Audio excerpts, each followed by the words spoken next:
세이프 키즈와 함께하는 슬기로운 연고제 사용 방법. 다쳤어? 연고 바르고 밴드 붙이자.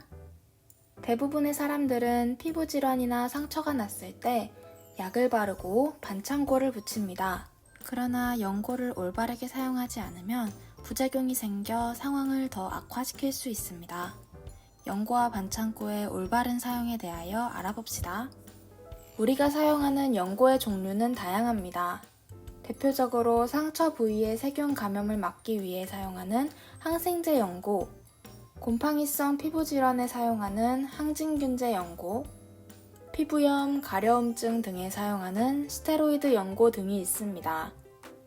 첫 번째로 상처 부위의 세균 감염을 막기 위해 사용하는 항생제 연고는 상처가 낫기 위해 필요한 최소 기간에만 사용해야 합니다.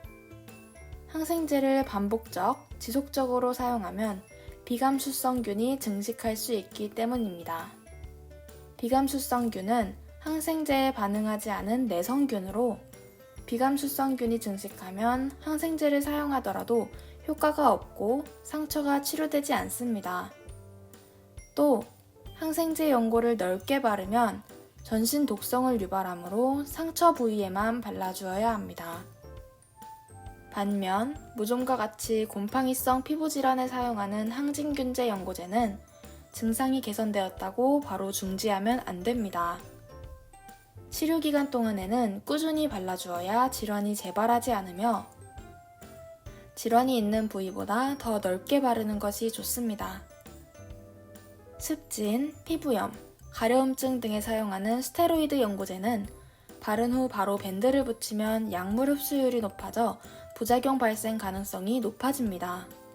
특히 피부가 얇은 소아는 연고를 바른 후 바로 기저귀를 채우지 말아야 합니다.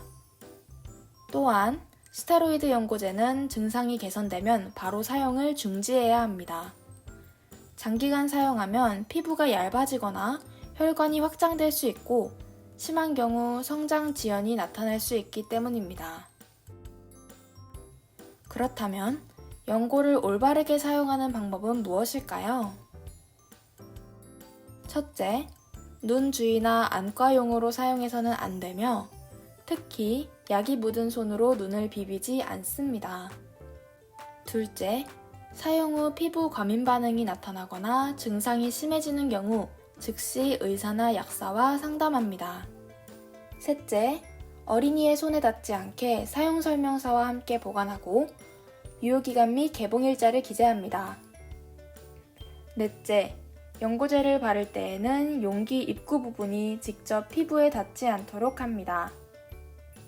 다섯째, 연고제가 세균 등에 의해 오염되어 변색되거나 냄새가 나는 경우 사용 시 효과 감소 또는 부작용이 발생할 수 있으므로 약국 등에 가져가서 폐기하는 것이 바람직합니다.